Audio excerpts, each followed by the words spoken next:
And we are live. Howdy, everybody. Welcome to Lord Clinkenbones' channel. You know, the one that you just tuned into. We're going to be running through all of the Pandaria raids today. I got a friend here because I can't get through Heart of Fear alone, and transmog runs are fun.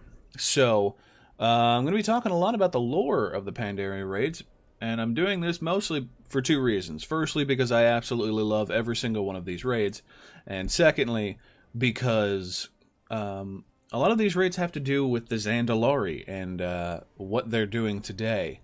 So let's hop into Mogu'shan Vaults here, shall we? So Mogu'shan Vaults is a place that was built up by the Mogu. It is a repository of all of their information, and by information we mean, you know, like logs of their conquests. And Lord Walker Cho is going to be hanging out with us. Untouched by time for thousands of years. Who knows what secrets await? I always like the fact that he kind of toured us through here talking about it. Pandaren warriors have vanished into this tomb. It's not really a tomb, though. Wits about you. That's the thing. Well, it is both a tomb. Power over the stone. I'm not picking up trash. Their magic lingers on, even centuries later. The Lord's Wyland seem to be guarding that door. Tread carefully, lest you wake them. I didn't want to interrupt him. So, here's the whole thing about Mogu'shan Vaults. This is not just a place where they housed their victories and, you know, logs of their victories and things like that. It's where they housed all of their... That was close. How'd you get over there? You are faster than I thought. I want his belt. Mechanisms Wait, seems to have yeah, I don't have that belt. activated the Interesting. lives of the Guardians. I fear what we may find within. So they didn't just house information about their victories here. They housed a mechanism deep within, underneath the library, the repository. Who have awakened a So some kind. we're going to talk about as each of those come up. So the Quillen at the door, they were just Quillen. They're just a guardian mechanism. Stories were true. We This is Fang the Accursed, should not have been disturbed. who guards the armory. You must destroy him. Ooh. Where is it? Where is it? Where is it? Was I like that one. betrayed By 4 emperors of the Mogu. His body destroyed each time, only to rise again. This is not the last we have seen of Fang. And here are the Zandalari. Fang is just an interesting Ancient allies Mogu. of the Mogu. They must seek the legendary weapon in the depths of the vault. So, you may be wondering why we're fighting the Zandalari here.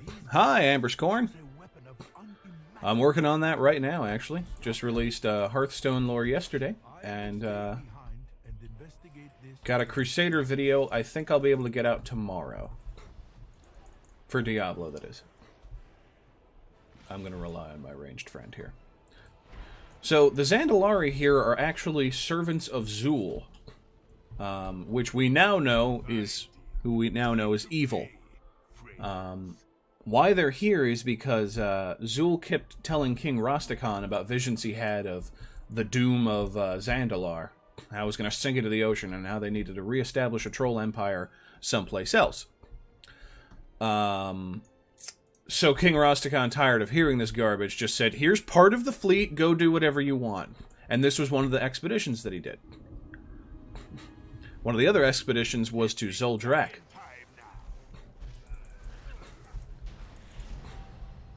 Oh, there we go. Ooh, fist weapon. That's a neat one. Yeah, so Garajol here is really hard to keep down. Bah, bested by the likes of you. What a shame for a Zandalari priest to endure. But it ain't no team. Take your trinkets. So here's the repository that has information on all of the To find a new home for me. Mogu's conquests and power. Death be a doorway, and time a Garajal, I need you to just back. shut your mouth. We'll be meeting him later. Ancient vaults of the kings of Mogu'shan. What might this button do? Excellent question. Hit the button, Joe. Look here. It is the history of Xian, of the endless shadow, a powerful soul. Hey, I'm glad you really liked the video, man. I recorded that a long time ago, and someone called me out for pronouncing Yasharaj wrong. The merciless. It's Yasharaj, not Yasharj. Vessels with an iron. Old god names are really difficult. Really, really difficult. I've heard tales of this one. Subutai the Swift.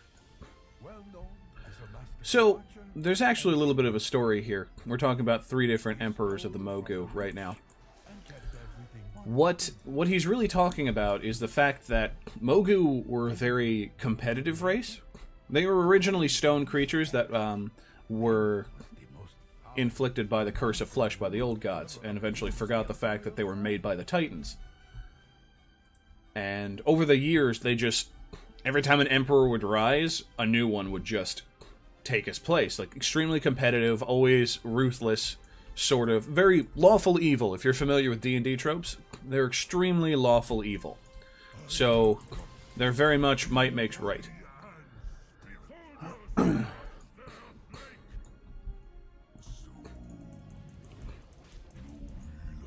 And they usually ruled through fear and might, or just being crazy, as Meng the Demented here implies. Whoever had the biggest army could take it down. That was, of course, before beneath the platform. This way. this place was discovered. Now, we're going to be talking about someone who's going to be very important, and that is Lei Shen, the Thunder King. One of my favorite bosses in this game. For many centuries. Lei Shen, the Thunder King, was the one who found this underneath here. And he was also the one who stole the power of a Titan Keeper in order to rule over the Mogu for a very long time. I think thousands of years. He was only killed because someone activated the origination Mogu enslaved all I hear. the origination beacon in the halls of Uldir. This direction. Not Uldir. The one in whatchamacallit. Oh, I can't. The desert one with the Tolth Darar. You know, that was in Cataclysm. That Harrison Jones defined. I cannot remember the name off the top of my head. But anyway, the Thunder King was only killed because someone activated that beacon and just annihilated everything in a 300-mile radius. Ra-Den, yes. Ra-Den was originally the one who guided the Mogu to do the Titan's will. But Ra-Den received... Uldaman, there we go. Ra-Den received a vision of the old gods and the void and the destruction that they caused and became depressed. And basically hid himself underneath... Oh, I think I gotta tell Cho to do something. And hid himself underneath... in here, basically. And This room pulses. Lei Shen, kind of concerned that they hadn't heard from him in a really long time, went to go find him and just say, hey, listen, what do we do?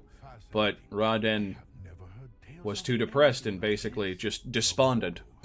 Refused to do anything. Just hit the button, man. seems to be eternal, controlling the device. So Lei Shen beat the shit out of him, stole his power over Thunder, locked him underneath his palace in the Isle of Thunder, and basically became the most powerful Mogu emperor ever known. This is the engine of Nalak Shah. My friend is very excited about trying to get them out.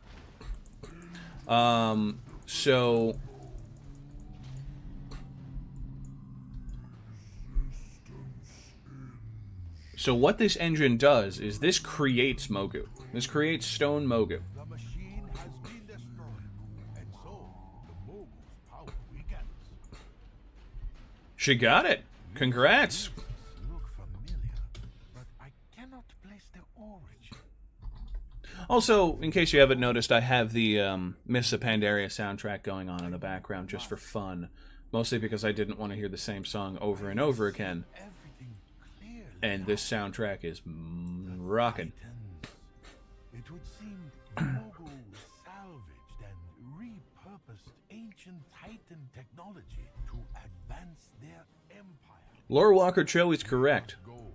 The Mogu use this engine down here to create stone constructs in order to, advance their empire. That's why you see stone constructs alongside normal flesh and blood Mogu.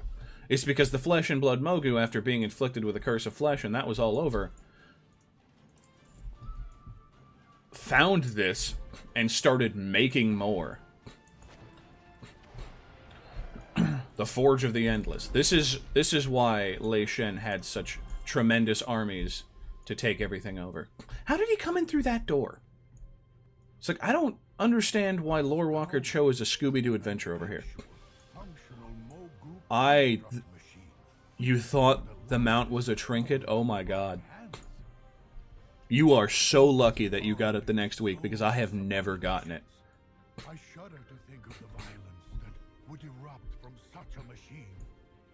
You must destroy it here, now, before any... All of these alcoves can create Mogu, and they just are created I will lock the door behind you. and hop down. Basically an infinite army. I turned the machine on. Do I need to hit it again? Is this what we need to do? Lore Walker Cho? I hit the button. Okay.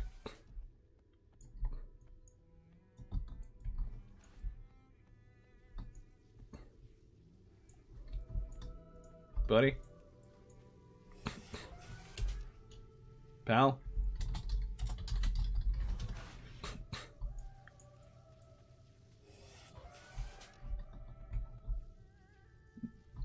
She's not helping, she's just dancing. Okay. Hold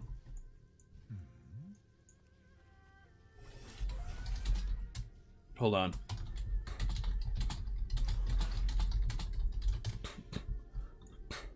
This is... Come on. Any day now. Do I need to jump on it? Is that what needs to happen? Hit the button. The button.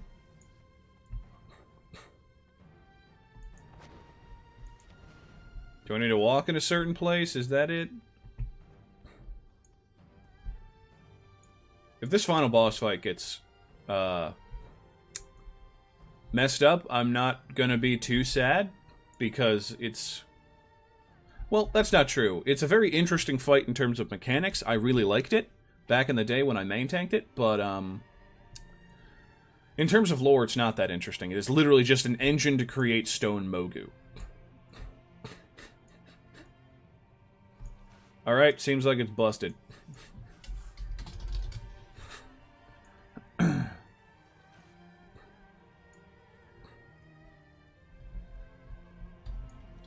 Maybe we should just leave. Maybe we should just leave. So anyway, Lei Shen took Raden to the Isle of Thunder, and then hid this place, built a repository over it, hid it, so that nobody else other than him knew this was here. And then,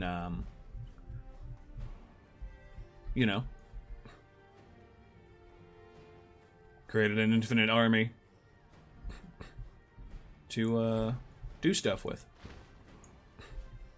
What do these pipes do? May the great grain guide your steps. Oh, great! That turned it on. Apparently we just had to break the pipes. Okay, fine, whatever.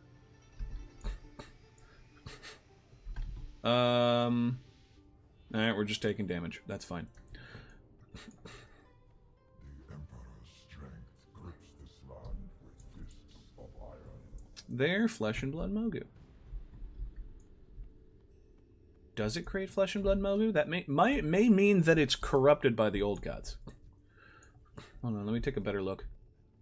Yeah, they're not stone, they're flesh and blood. Which is interesting. We'll see when the two big guys show up. Then we'll have a better idea. But they look like flesh and blood Mogu. I mean, they have skin, I guess? I don't know, it's kind of gray though, so...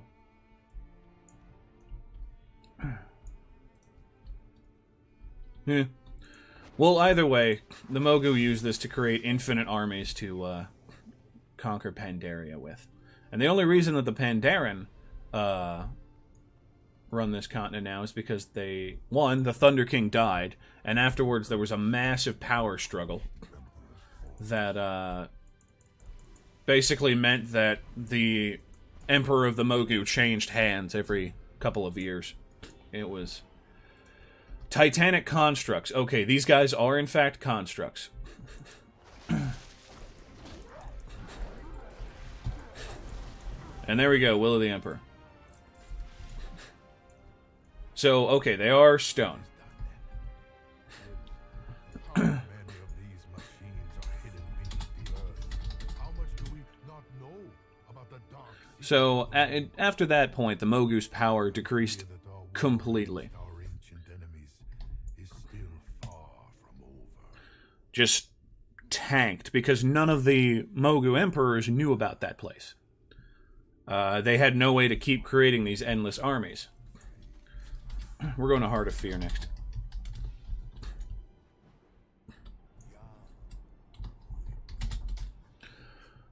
So, you know, basically their forces would decrease and decrease and decrease after every single conflict because, well, you know, they kinda just squandered their resources fighting over power. So, the Pandaren were originally a slave race. And they developed a form of combat, of hand-to-hand combat, which is one of the reasons why I'm playing a Pandaren monk for this. Also because I love playing Pandaren monk. I also love this transmog so much. So they managed to overthrow the Mogu Empire using hand and foot alone. They taught, you know, armies worth of Pandaren and just overthrew them. And the Mogu still exist around here, but, and most of the huge structures are a result of Mogu. Like, you can tell because, pretty much all of the big buildings have huge Mogu statues. Pandaren do not build structures like this. They don't tend to build huge structures at all. They're not that kind of people. They don't build huge empires. In fact, the last Pandaren Emperor was the one who shrouded the continent in mist to protect it from the shattering when the Well of Eternity exploded. And they just kind of was adrift out there. And they didn't conquer, they didn't, like, send out boats or anything. They just were content to live their lives. Now, in Mists of Pandaria, we found out that this is due to stagnation. And opening themselves up to the world was a good idea. I'm going to shut up for a moment because The Traveler's Path here is an interesting song.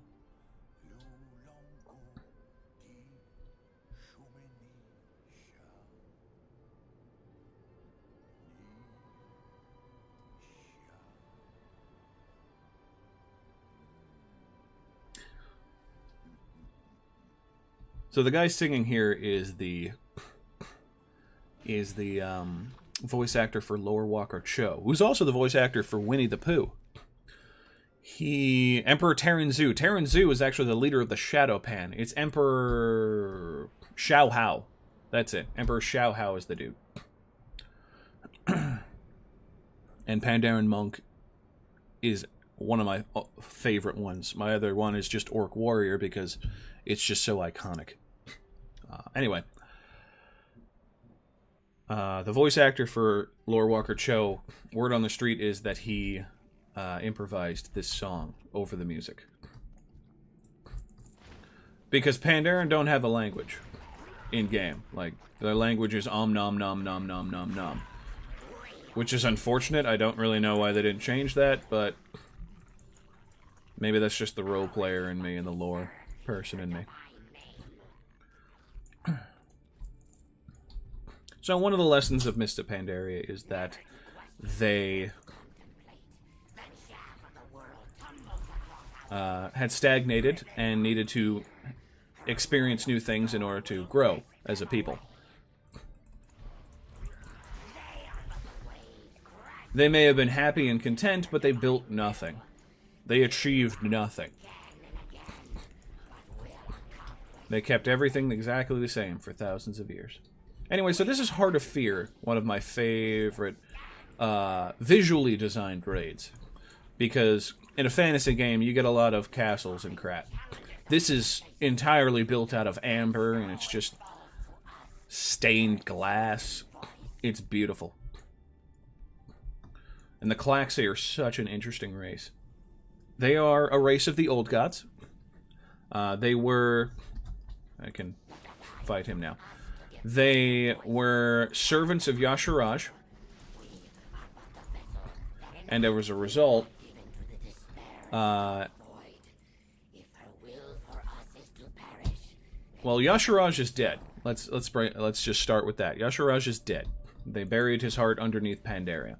The Shah, which are a set of enemies in Pandaria, are a result of his dying breath. They are essentially the last parts of him. So the Klaxi, with Yasharaj dead, were left in kind of a pickle. They really just kind of got stuck in a cycle. That cycle being every, I think it was 800 years or so. Every 800 years, they would swarm over that big wall we just saw and try to take over Pandaria, and they'd be beaten back. I agree. It would make a lot of sense that the Pandaren would be using the Mogu language, and especially the written language, because it would make sense that the Mogu would suppress any culture of their slave races. But anyway. So the story of Heart of Fear is that the Empress of the Klaxi got infested by the Shah. And because of this, she is starting to swarm early.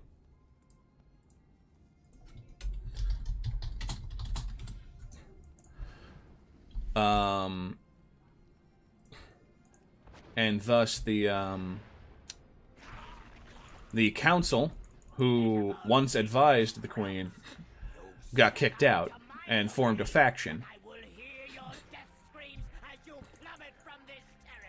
And that is who you are helping to clear this out. You are essentially clearing this out for the other Klaxi in order to basically bring their race back to normal. And you find out when you become exalted with the Klaxi that they are servants of the old gods. It's kind of like enemy of my enemy is my friend sort of thing going on here.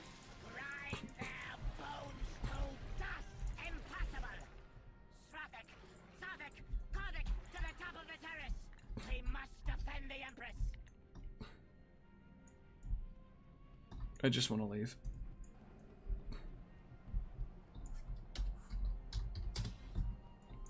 I think we may have broken it by killing it too fast.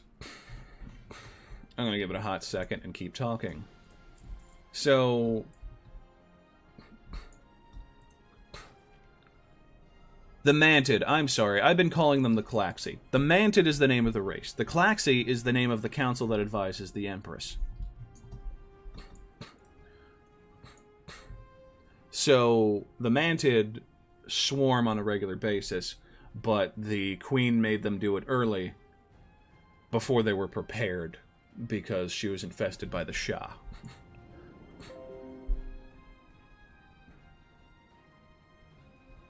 Anyway, they're one of my favorite races because they have just so much personality. Like, they really did a lot to show you that the insect races that serve the old gods aren't just mindless click clack click clack. You know, they have their own culture, they have their own architecture, they have their own things. Like, there are poison makers, there are ones who raise those giant bug-like tank things. They have culture around amber. It's extremely interesting. It's one of those ones that I want to grind out to Exalted, mostly because the tabard is fantastic. I collect tabards. Where's the Klaxi tabard?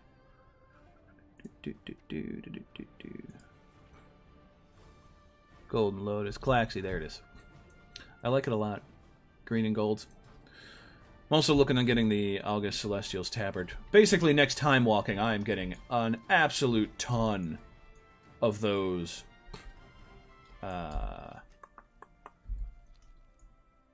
tokens for a rep. Anyway, onward to the Dreadwaste. Dreadwaste is where the Mantid are. Townlong Steps is kind of taken over by the One Gall. We're going to be to the Isle of Thunder next. Kunlai Summit. This is the wall, by the way, that protects Pandaria from the One Gall and the Mantid. Right? They had the Hosen. They had the I forget the name of the fish race again. They had the fish at the Jinyu.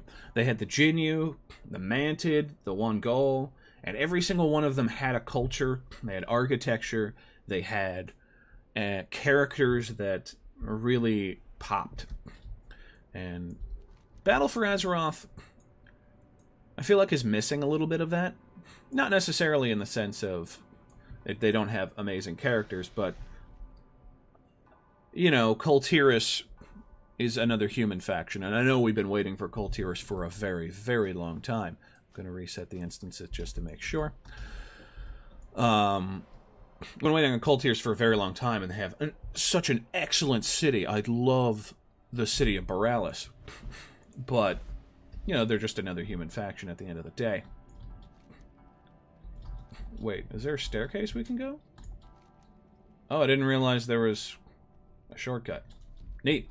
They just didn't have the weird and interesting races that Pandaria did. And Warlords of Draenor just had more orcs. Different types of orcs. I don't know, but I'm glad they're finishing up, they're closing out some ties and focusing it back on the Alliance versus Horde thing. You know, there are parts about that I really like. Don't get me wrong, I am never going to be sitting here on this channel and bashing the current World of Warcraft expansion. Quite frankly, there are 13 million other YouTube videos you can watch if you want that. Or you can just go to the World of Warcraft forums, which is just non-stop, 24/7 complaining. Excuse me, I play Horde, which is the correct faction. Zandalar is amazing. I absolutely love Zandalar. I love all of the zones. I love the whole culture of them and the trolls and the fact that they have embassies to all the different troll tribes there. So you can go there, you can see the Smolderthorn tribe from Blackrock Depths. You can see the Frost something tribe from Dunmoreau. You can find all of these different tribes just have their embassies there in the Zandalari because they're just so respected in troll culture to solve things that, you know, they take petitions. You know, of course, most of the troll tribes are very evil.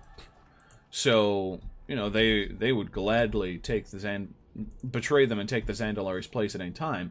But the Zandalari are so powerful that they could only dream of doing that. The Zandalar are the only troll tribe capable of uniting troll tribes. That's what they did in Cataclysm. That's why they have the revamped Zolaman and Zul'Gurub dungeons, because the Zandalari are the only ones capable of uniting trolls and bringing them back into the fold.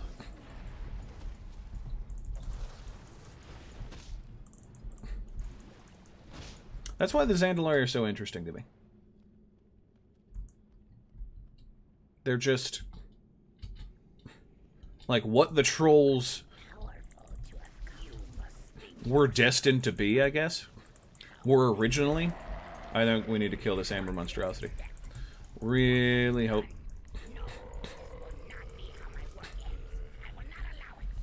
Come on, just die already, please. Please. Please. Please. Please. Please. Please. One of the things about the Mantid is that, there we go, is that they shape amber. they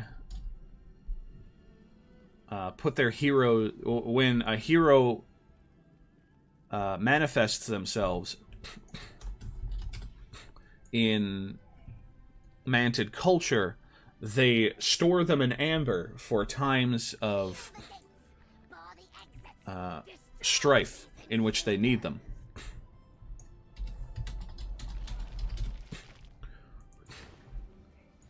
And that's part of the Claxy questline, is that you go and you wake up all of these heroes to fight against the Empress because she's become corrupted. By the way, in case you haven't figured out, this is the actual Heart of Fear. This is the Queen's Chambers, and they're a little corrupted.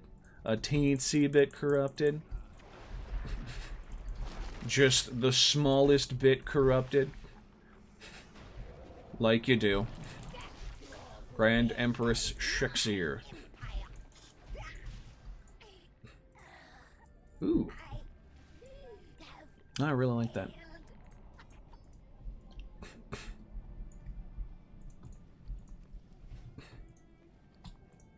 Cool. Alright, we're just gonna trade gear real quick. Because she wants cloth and I want...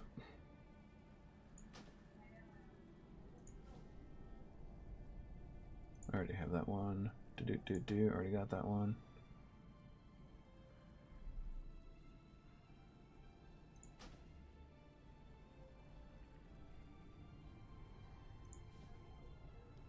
Okay, we're good.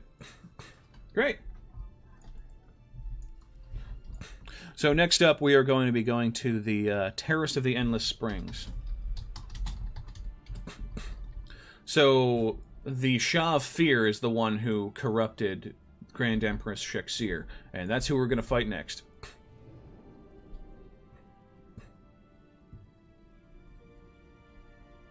Now, you may notice, oh, we just blew through 2 raids fast, and it's only been 30 minutes. I'm expecting it takes at least, like, 45 minutes to get through Siege of Orgrimmar. And Throne of Thunder is also a pain in the butt. Am I going the right way? No. These are the beginning raids of Mists of Pandaria when, you know, the raid structure was like a couple bosses here, a couple bosses here, a couple bosses there. Which I really liked. You know, having Heart of Fear and Terrace of the Endless Springs split was really cool. Because it allowed for different environments and different sorts of bosses to show up. If we had a Siege of Orgrimmar length dungeon that was just Mantid, I would probably hate it. I would probably hate the hell out of it. But since we don't, it ends up being a pretty cool structure. I wish we had more of those like one-off bosses instead of just world bosses. Because the world bosses, I feel, don't have a lot of character. Anyway, Terrace of the Endless Spring here. So the Terrace of the Endless Spring is an important piece in Pandaria because the water that flows down from this is the water that makes the crops grow huge in the Valley of the Four Winds. That's where all the farming happens in Pandaria. Like, you can get a turnip the size of a SUV there. And the reason the Shah of Fear is here is to corrupt it. Now, these magical waters are actually the same kind of water as from the Well of Eternity. Which is what caused the, you know, big fight back in the day that caused the world to explode. The Well of Eternity, of course, now is the Maelstrom because it blew up. Which, I've found it interesting that no factions after Pandaria ever went after this veil. Because it theoretically should have the same powers as the Well of Eternity. I also find it interesting that nobody really tapped into this as much as they did. But then again, Pandaria, well, the Mogu most definitely did. You can tell because there are Mogu statues just everywhere. They most definitely use it. However, the Pandaren never did. But I think they knew better. You know? The weapons from Throne of Thunder are pretty great. Yes, they are. Oh my goodness. One of my favorites is a staff from Throne of Thunder. That is... Where is it? It's this one. You can't see it but it's basically like Horadon's head. It's fantastic. I love this staff. I can't open this because she's fighting something.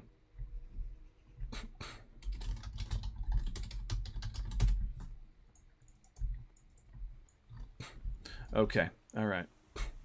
But yes, the springs are of the same waters as the Well of Eternity, which is very interesting. I believe you find part of this out during the legendary ring quest in Pandaria, which is no longer available. You could only do it if you played Mists of Pandaria. Not legendary ring, legendary cloak. Legendary ring was Warlords of Draenor. I thought that was really cool. It was like this special bit of lore that you could get only if you were there for the expansion.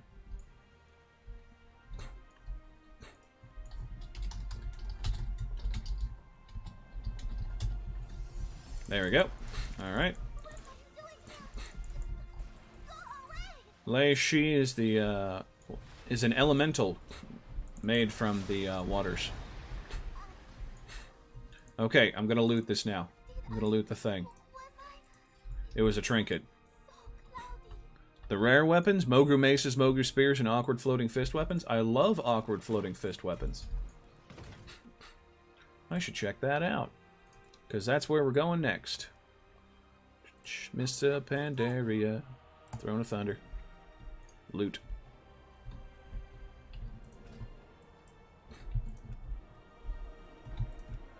Oh yeah, these ones? Is this what the one you're talking about? The like ones like pulsing with electricity?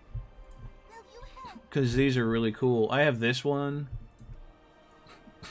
Oh yeah, there's that one too. There's some really cool stuff. It has some Zandalari stuff in there. It's got some Mogu stuff in there. And it has some, you know, very Pandaren stuff in here. The Dread Expanse. He's big, and we are tiny. Let's rock and roll. Come on, I just want to move. Oh, I can't move. There we go. Boris, Horror of the Night. Okay, let me find that one. Gear filter. All classes. Weapon? Main hand? See if I can find it.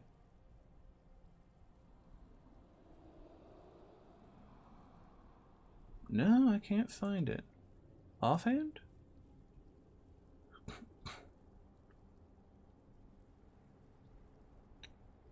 Weird. I'm gonna Google that. Boris, Horror of the Night.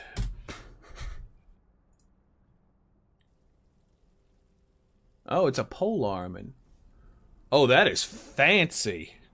Oh, I like that. Fingers crossed that I get that, because as a monk, I can use polearms.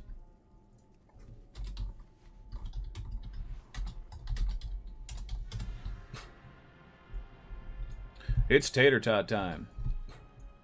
Throne of Thunder. You have to look in your appearance tab. It doesn't drop normally. Alrighty. Bow. Ooh, there's different versions. Oh yeah, that is beautiful. That is a beautiful staff. Spear. Polearm. What have you. Yeah, I love that. Oh, that must be the Heroic Normal Raid Finder. Wait. Did Throne of Thunder have Raid Finder? Yes. Raid Finder came out in Cataclysm. That is marvelous. Okay, gonna be farming those world drops for sure.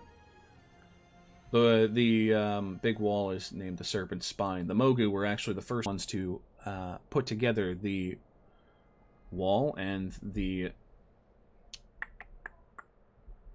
essentially recognize the importance of defending against the Mantid once every 800 years.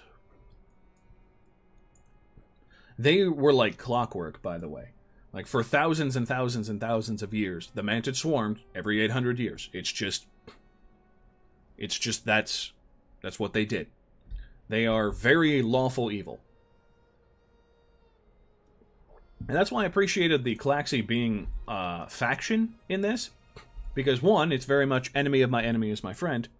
And secondly, because that's one of the first times we've allied with a faction that's straight up lawful evil. I don't really count the Knights of the Ebon Blade. Not at the time of Wrath of the Lich King. At the time of Legion, they are very much lawful evil. At the time of Wrath of the Lich King, they are not. So, though I am very interested to see what happens with the Knights of the Ebon Blade.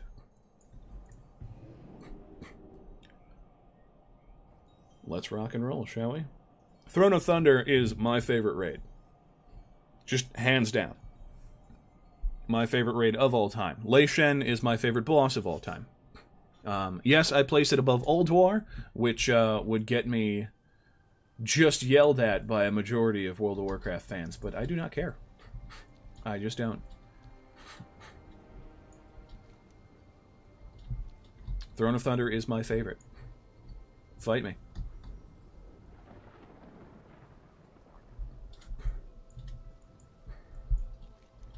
Let's use a Cloud Serpent. I don't know how Cloud Serpents are related to dragons, because they're kind of like dragons, but they're not. It doesn't really matter. Also, Throne of Thunder is when Blood Elves first started using blood magic. Like, they were just called Blood Elves because they, were red, and a lot of their people died in the Third War, but in this, they discovered the Animus. That's what they got from Throne of Thunder. That's why in Warlords of Draenor, at the Blood Elf encampments in Draenor, you see Animus columns, because those belong to the Blood Elves now. And I wish they'd do more with that. But I also like the fact that it's just a background element now. It's like, yes, this is a thing we do. Deal with it.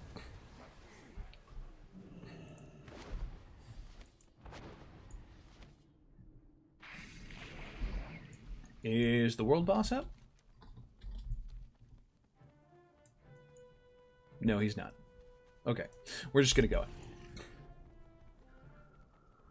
So the first section of this is just Zandalari, because the reason Throne of Thunder is a raid, and why Lei Shen... I just noticed his face is here. I didn't realize that. It's been over 5 years. Holy crap. The reason the Zandalari are the first part of this raid is because Zul's forces are the ones who resurrected the Thunder King. And they used that information to resurrect... So basically, every single time that the Zandalari went out and did something, they learned something and used it. So, when they sent out forces to Zuldrak back in Northrend to check on the trolls that were killing their Loa, that immediately translated into the storyline in Zandalar where they killed the Loa for Atal Dazar, where they killed Razan. They used those exact rituals. Also, Jinrock the Breaker here was an NPC back in Classic who helped us take down Zul'Gurub. I appreciated the callback here. Anyway, back to what I was saying before. What they learned here in Pandaria is how to resurrect a king, which is something they used in the dungeon King's Rest, and resurrected the first king of Zandalar. Zul's plans have been in progress for years, and I really appreciated all these little callbacks. Just, the attention to detail was fantastic. I hate these windy bridges. Throne of Thunder and Siege of Orgrimmar is going to be the majority of this stream, just because of how long it takes to get through. They are each tremendous raids. Just absolute units of raids. So yeah, the first boss, Jinrock the Breaker. Let me just pop over to him real quick in the raid tab. Throne of Thunder, Jinrock the Breaker. You see, he was an NPC back in Classic. He was part of the camp that hung out in Stranglethorn Vale and gave out quests for Zul'Gurub and gave out gear for that. And he joined in with the Thunder King and got basically shocked. Horadon is just a huge Triceratops. That's really it. The War God Jalak is a Dinomancer, and he's the more important one. Horadon's just a huge dude. And the Council of Elders is the leaders of various troll tribes. The Drakari, the Faraki, the Amani, and the Gurabashi. The Drakari are from Northrend. They're from Zuldrak. The Faraki are from Terrace. They're from Zul'Farrak. The Amani are from Quel'Thalas. They're from Zolaman. And the Gurabashi... See, the Gurabashi are interesting.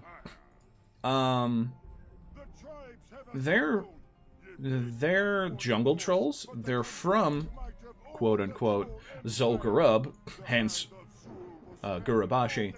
As you can see, they named their cities after themselves. But they're also kind of Zandalari? It's really weird. There's a lot of overlap between the Gurabashi and the Zandalari. Especially before the Battle for Azeroth expansion. Battle for Azeroth really made the distinction between here's a jungle troll and here's the upright, noble Zandalari. But in terms of like culture and things that they do, there isn't actually that much distinction. They both live in the jungle. They both deal with dinosaurs. Like, maybe that's why the Darkspear tribe of trolls, who are the trolls you play as player characters, are considered one of the most noble of trolls, because they're just so similar in values and culture to the Zandalari. I wouldn't mind doing a video about that sometime. That'd be an interesting topic to explore. Well, anyway.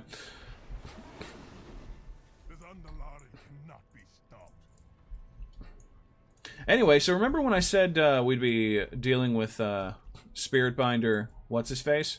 He's up there. He's part of the Council of Elders fight. There he is. See, Gurajal the Spiritbinder. He's back. He don't give a fuck. Excuse my language.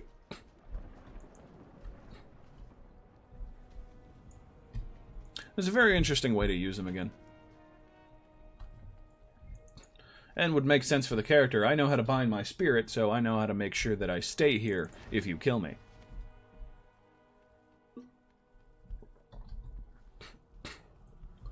So let's talk a little bit more about the Thunder King.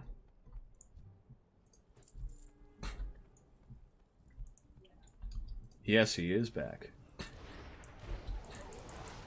I'm actually surprised he didn't show up again in Battle for Azeroth.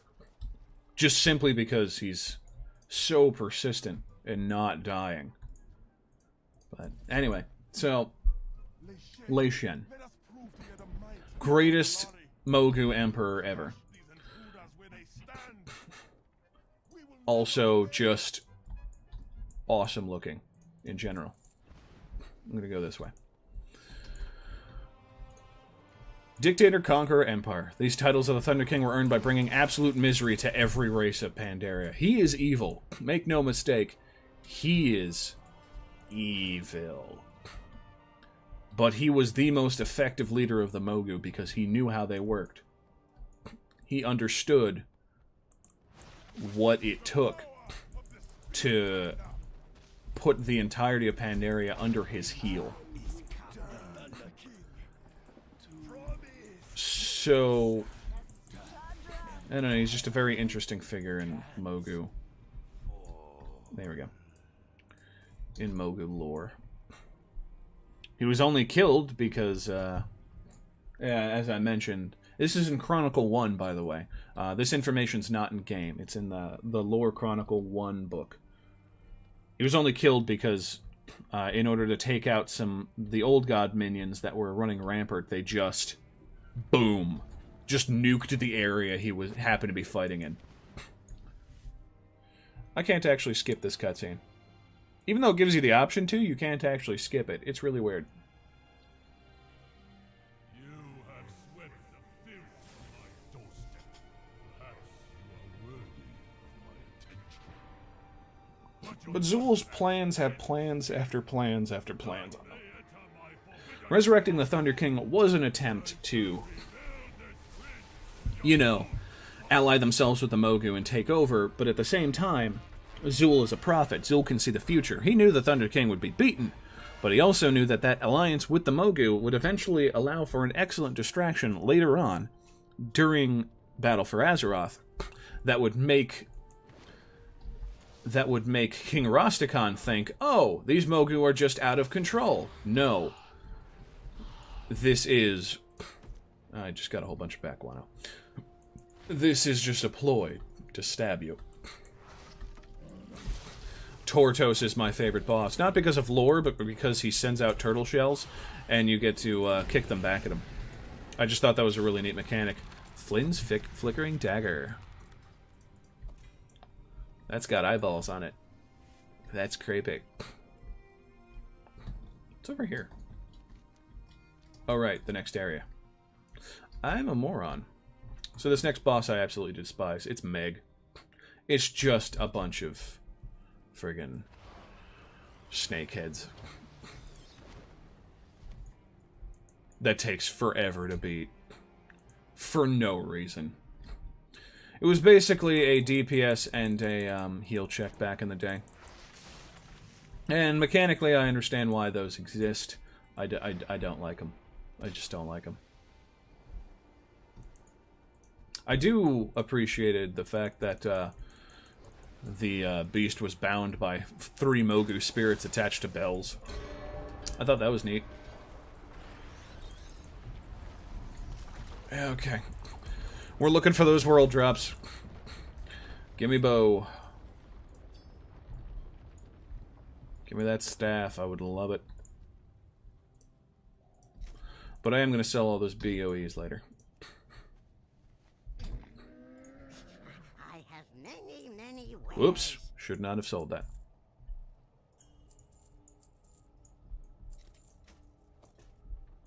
I'm going to make that for equipment now.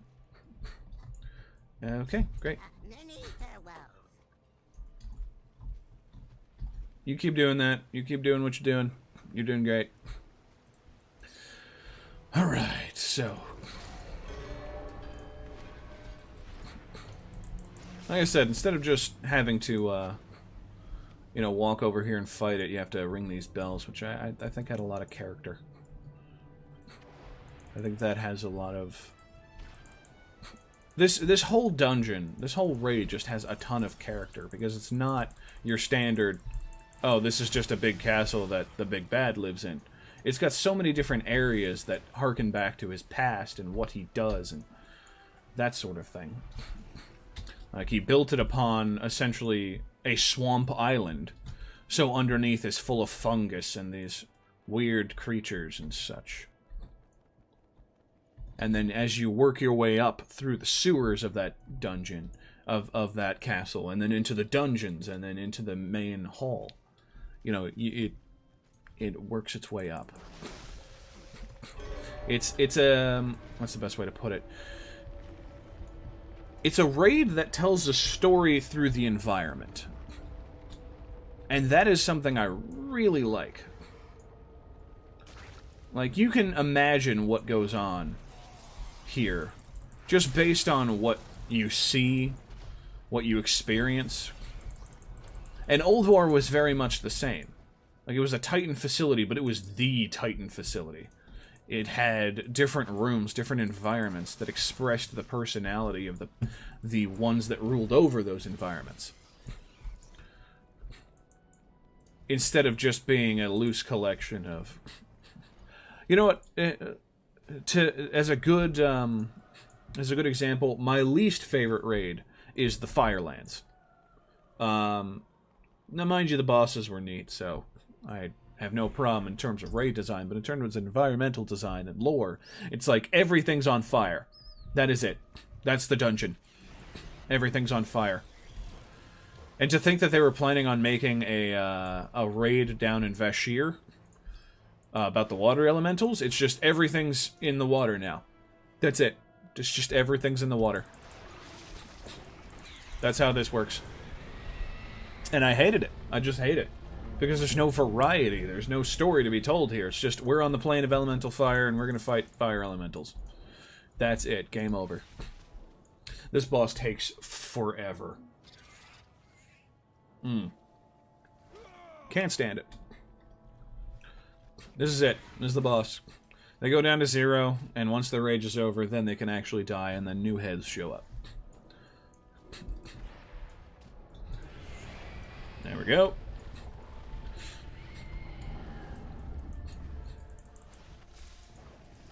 It's just annoying. So let's see what the lore book has to say about this. Even the most callous among the Mogu quaver at the thought of the dark experiments performed at the Thunder King's behest. Long ago, a young cloud serpent was twisted into a multi-headed hydra and left to languish beneath Lei Shen's throne. Now the twisted creature lurks deep in the forgotten depths, awaiting the moment it may finally inflict its terrible agony upon others. So, from here we can understand that the Lei Shen did a lot of experiments. And boy did he. Especially since he took down Ra Den, who is... Now in the adventure guide, by the way, he didn't used to be. But his abilities aren't in there. But his blood, by the way, is the reason we have the Dark Animus.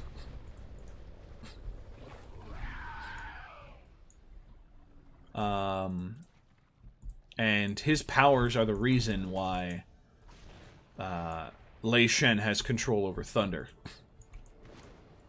He is a Titan Keeper that was built for the purpose of handling the engine of Nalak Shah and a couple other things. But he fell to the despair of learning about the Void, which is, by the way, the same thing that Sargeras fell to. Like, he saw what the Void could do, what the old gods could do, and decided that all should be purged instead of allowing the Void to get it. It's better that everything be gone than to fall into the Void. So, it's a very common theme. And now that Sargeras' threat is gone at the end of Legion, that makes things a lot more interesting. In terms of, you know, it opens up... It, for one, opens up the Void gods as a endgame boss later on. It's very clear that Battle for Azeroth is leading towards N'Zoth as a boss. But what it also does is it opens up all these different NPCs like Ra Den, who was basically like, how can you possibly kill the Void gods? There is no hope. Well, we took down Sargeras. Okay, well, you know what? Maybe you got something we should be interested in. Let's see what Ji-Kun has, because Ji-Kun's the next boss here. Also, Tortos, by the way, is just a turtle that ate the leftovers of what was going on down there. Ji-Kun...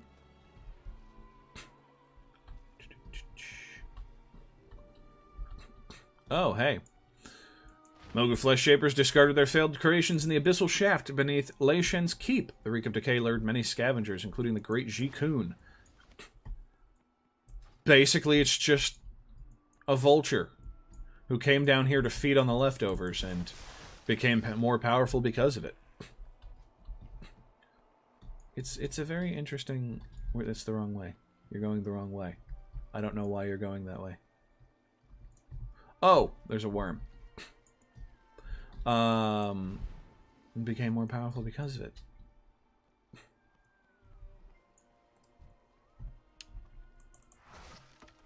It's an environment, is what it is. That is what Throne of Thunder is. It's not just a raid. It is an environment. It is a place where things lived and thrived and had a history. I mean, we're walking through the trash heap right now. And someone made a story and a boss out of the fact that they discarded their trash here. More importantly, I just fell down. Okay, here we go. It'll mail me anything later. I just don't like. I like the environment, don't get me wrong. This place is very confusing down here. Which is not bad, mind you. Just is what it is. Poor worm.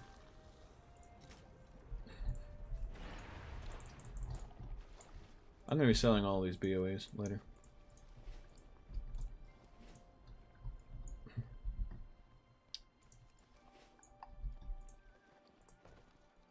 Oh, these aren't considered gear. Interesting. Okay.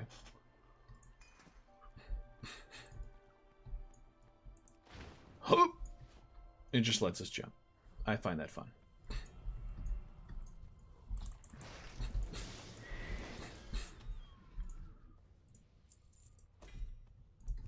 Alright. She knows where to go from here, I don't.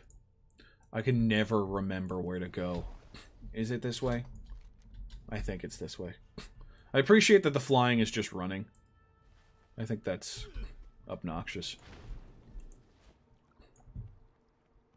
And once we are out of the sewers, we are finally in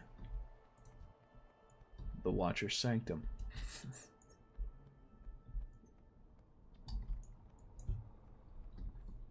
And now we are in the area in which experiments happened. We essentially...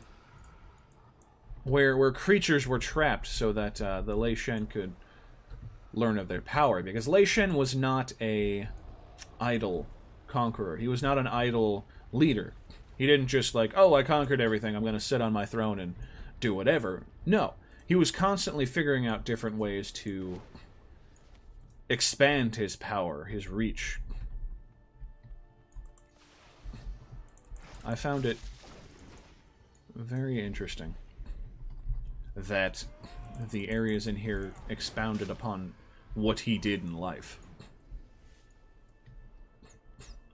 That included trapping creatures of the void, which I'm sure Lei Shen would have been very interested in because of that's what Ra-Den was afraid of. And if he could beat what Ra-Den was afraid of, he could prove he was better than a god. And that's why he calls himself Lei Shen, the Thunder King. So he didn't just want to be a king, he wanted to be a god.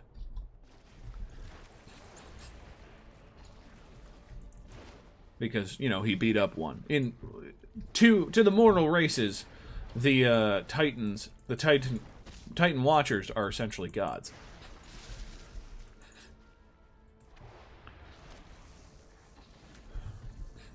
Sawrock Creation Pit. Because the Sawrock, another one of the races from Pandaria, were created here.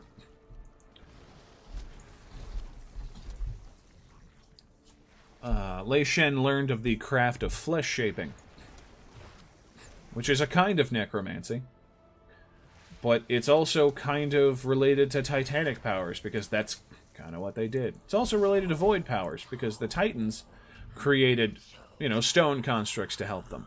The old gods turned them into flesh.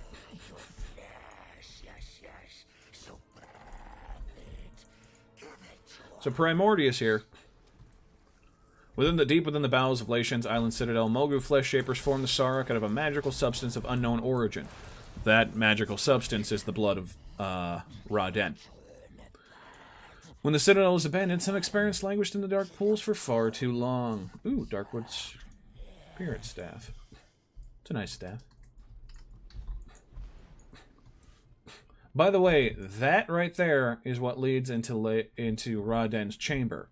Yeah, all of the blood is essentially being pumped out of that chamber into those tubes. It's very grotesque. I find it very interesting. Just the implications of everything that's here is terrifying. Stop them! The animus must not be disturbed.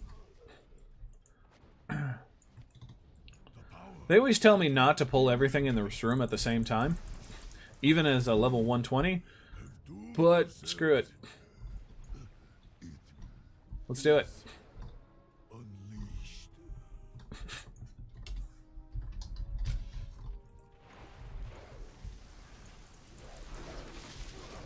Fight me.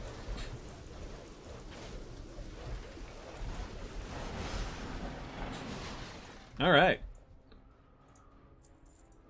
Ooh, I got the chest piece. Great. I already had it, but whatever. It's easy to get lost in here. The next boss I don't find very interesting at all. He's just one of Lei Shen's generals. Who rides Quillen, by the way. Quillen are interesting. They're a very weird species. They're kind of like dog horses. I don't know.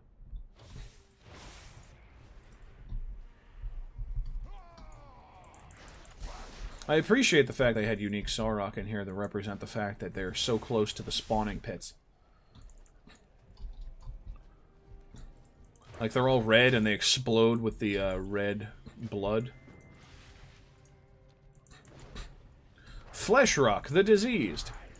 Okay, admittedly, that's not a very inspired name.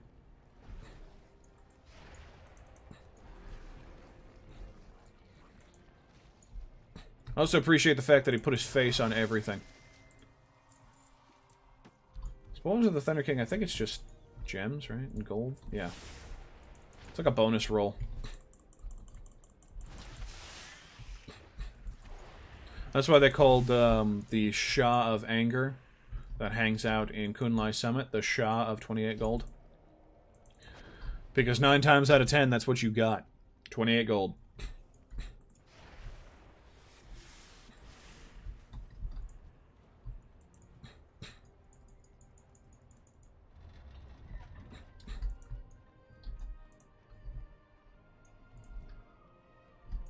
Lei Shen and Manchu. Strike quickly, Mantid. Show them no mercy. How about no? They are no match for me. They are no match for Manchu.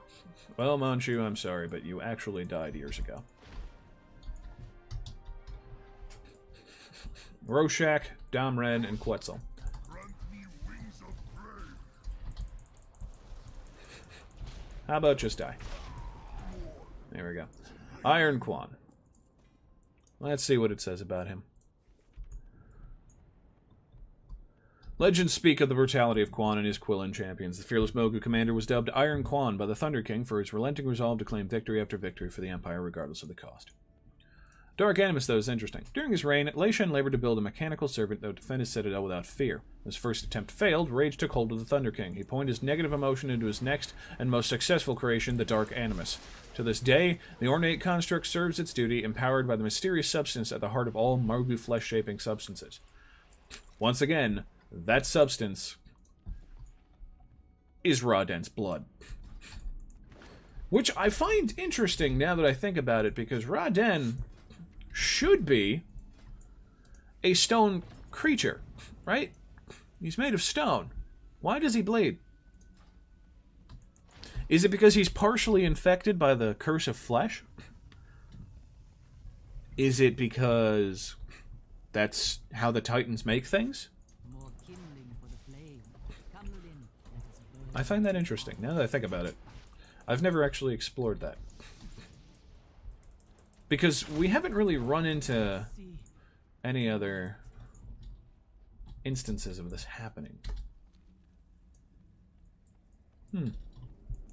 I'm gonna have to do a little more research into that. Also, where are the Blood Elves getting it for their experiments? Are they still stealing from the Thunder King's reserves? I mean, there's a lot in here, don't get me wrong. Like, a lot. It could easily power some armies for a while. I'm gonna have to look that up. Maybe I'll make a video on it.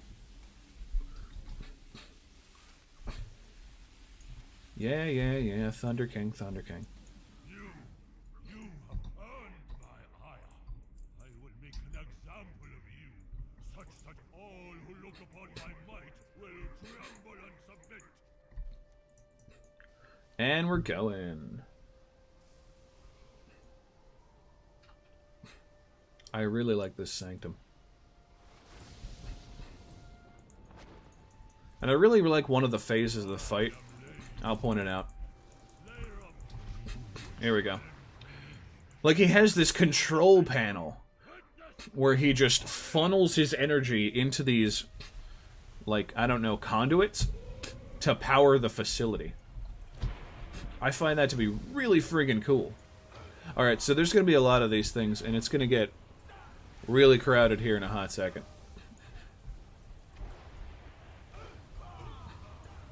But, yeah, I thought this was a really cool thing. Instead of having just a normal, like, control panel, instead, it's powered by him.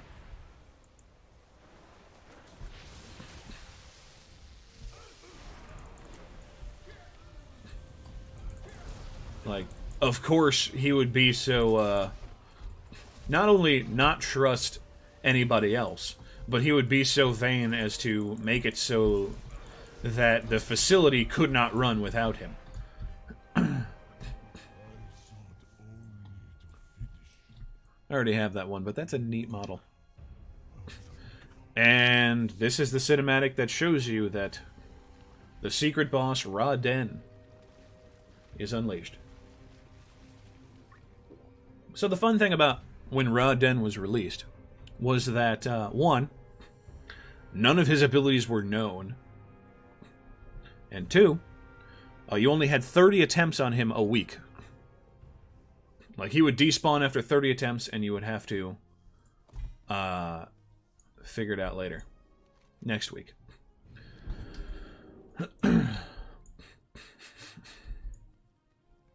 So, you know, those raid groups that essentially,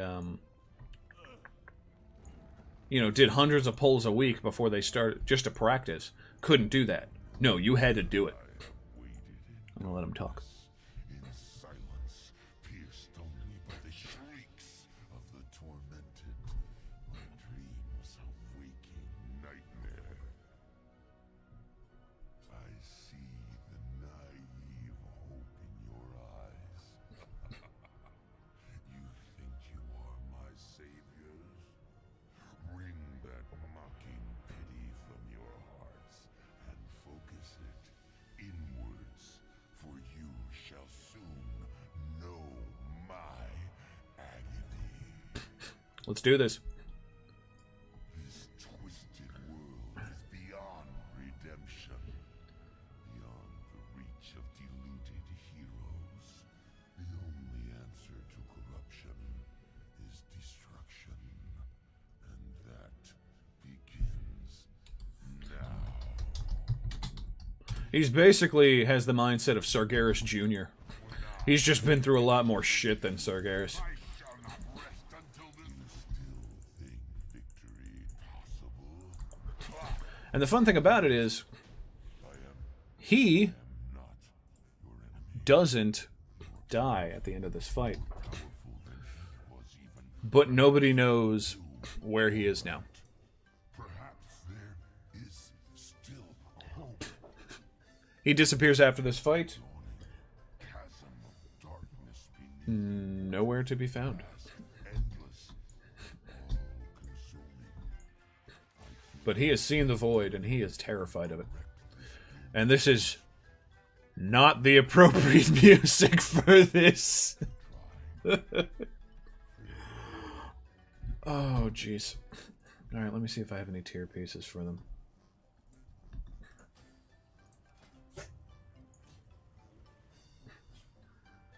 This is such obnoxious music.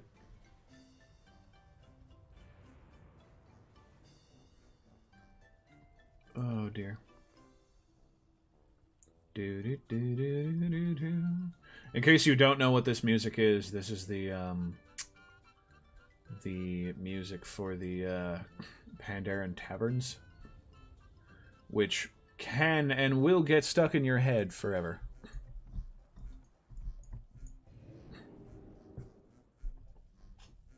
It's just... imagine that repeating forever. Dear Lord.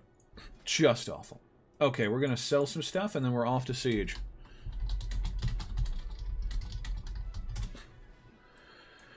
I'm really sad that we don't have somebody who can see the former version of the Veil of Eternal Blossoms, because it was beautiful, and it had some really cool stuff in there. My dog really wants attention right now.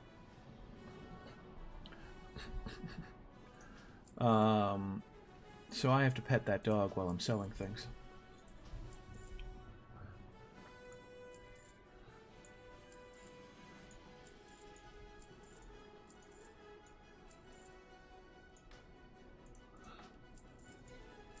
But yeah, so the fate of the Veil of Eternal Blossoms is entirely linked to the raid that we're about to go into, which is Siege of Orgrimmar. In fact, the door is open because of what happened there. So Garrosh Hellscream found the heart of Yasharj and dumped it into one of the pools of the Eternal Blossoms.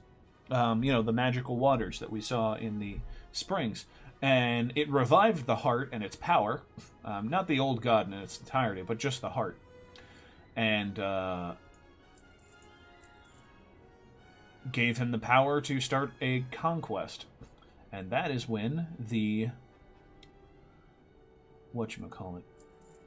The Siege of Orgrimmar starts. So we first have to deal with what's underneath the veil. And then we take down Garrosh. It's right over here, by the way. In case you can't tell. So that dig area over there was where the heart was found. And he dumped it in the pool that was right here. And the whole thing just exploded. There's a really cool cinematic of it on YouTube.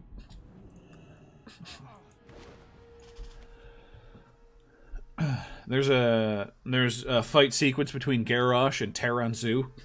And then Garrosh walking away from an explosion. So, I mean, what else could you want? So here we are underneath the pools. And we're back with Lore Walker Cho to guide us through the first part of this.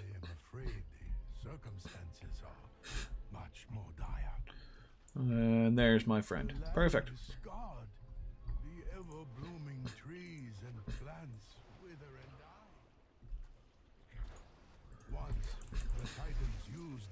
Life-giving waters to create and shape all life in Pandaria. It is these waters that kept the veil in bloom. Their runoff into the Valley of the Four Winds created the most fertile farmland in the world. I'm letting Cho talk just to get that little bit of explanation for the thing that I talked about earlier, which was that these are essentially the same waters as the Well of Eternity. It's the waters that the Titans left here that have vast arcane powers that can help. And this is their corrupted form. Immersius, Tears of the Veil. I don't like this boss. So, the reason Siege of Orgrimmar takes the longest is because it has the most bosses that just have, like, time gating, I guess is the best way to put it. Like, they take a certain amount of time to do. There's this one, there's Galacrus, there's,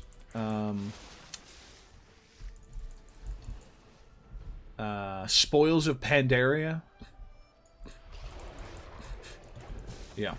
So you can't just one-hit everything. You have to go through the mechanics, which I guess in one way was really cool during progression, because you're doing things other than just DPS checks. But for farming, it's not so much fun.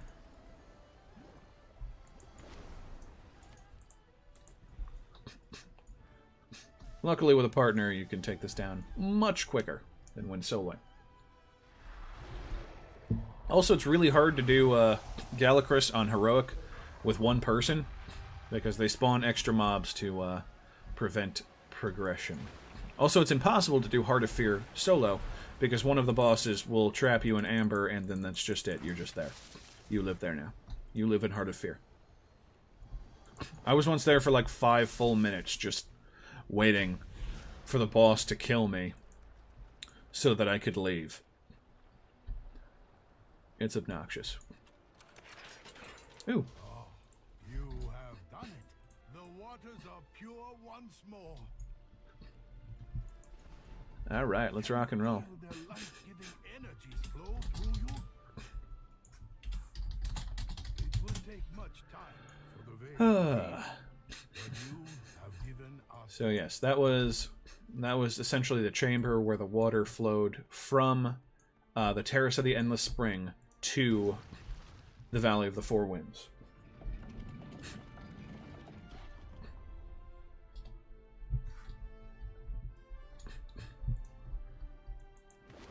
And then this takes us right back out of that chamber and into the Vale of Eternal Blossoms. It takes us out right between those two huge statues, those two huge Mogu statues, that you see on the old loading screen for Mists of Pandaria.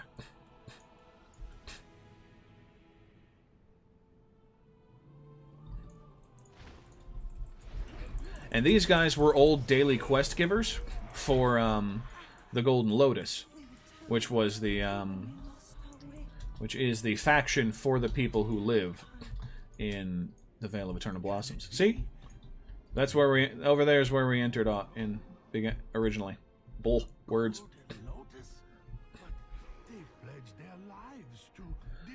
So yeah, when Garrosh bombed the Vale with that heart, he ended up killing them. And that was their tormented spirits by the Shah. Now the place is full of Shah. And now we fight the final Shah. By the way, there are 7 Shah. I don't know if I brought that up before. Let me bring them up, because I forget them. They're not the 7 deadly sins, by the way. They're all negative emotions. Specifically negative emotions, not things like that. Anger, despair, doubt, fear, hatred, pride, and violence. See, Shah of Anger's the one in Kunlai, that's the world boss. He's the Shah of 28 gold. The Shah of Despair was in Krasarang Wilds in the Temple of the Red Crane.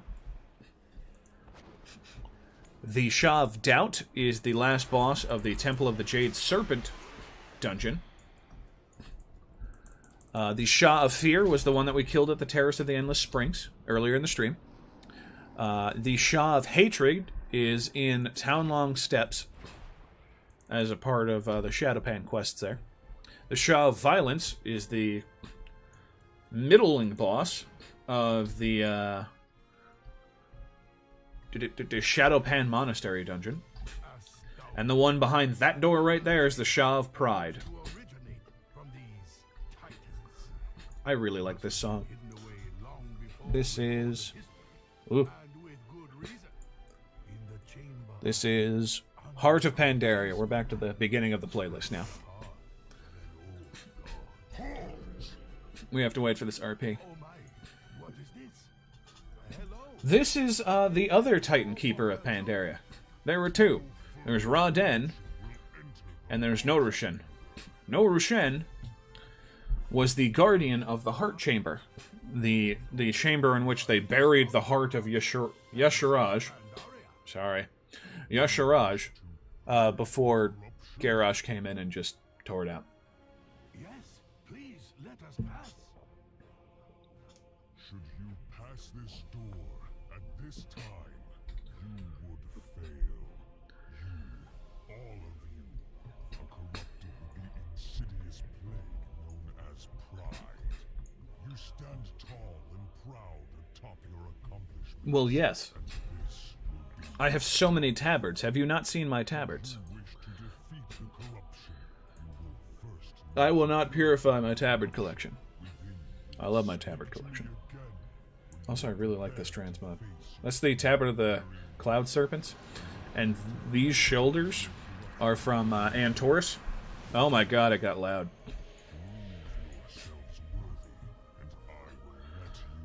I just really like... These shoulders are fantastic, and they fit so well with monk attire. I need to farm Taurus with a group to get more of them. Alright, let's rock and roll, shall we? This is essentially... This boss is supposed to be not like a Shah in its own right, but a amalgam of all of the negative emotions that we brought to Pandaria, which awoke the Shah. When you are fully prepared, you may enter the chamber.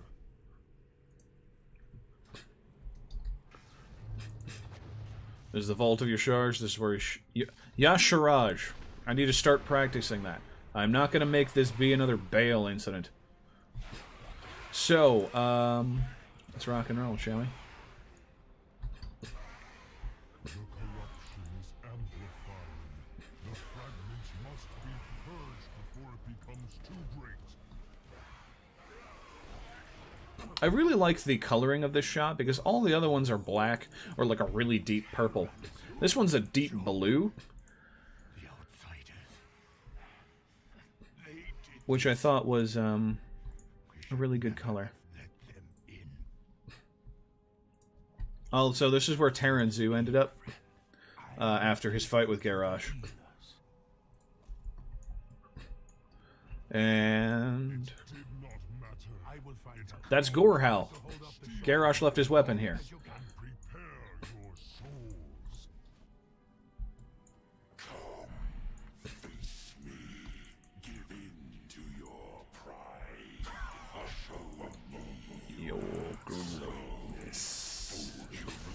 I really love this boss.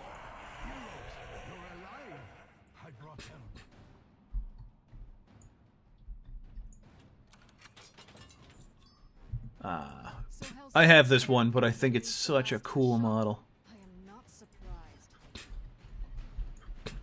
Oh, we get to see Jaina's old model. This is Jaina's old model. And this is Lorthamar Theron's new model. No more eye patch for him. He is a silver fox. Also, his ponytail moves, like, all the time. Look at this thing. Is converging on Orgrimmar as we speak. Likewise. It just bounces all over the place at the slightest provocation. It's so much fun to watch. The Alliance is besieging the city. Also, I'm staying here not just because of the ponytail, but because the portals don't open until they're done talking. It is always a pleasure to see you, Lady Proudmoore. Just bounces so much. Come with me. It's time to settle grievances with our war chief. Don't understand why it bounces so much. So much bouncing.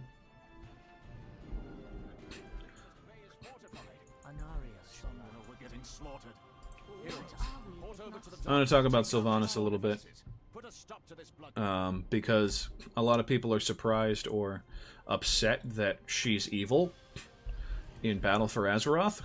And I'd like to point out that Mists of Pandaria was released... Hold on. Wait, Siege of Orgrimmar. Siege of Orgrimmar. Let me get the exact date it was released. Patch 5.4 was released on September 10th, 2013. 5 years ago. So, 5 years ago was when these lines, more than 5 years ago, I guess, during development time, if you consider that, but 5 years ago was when these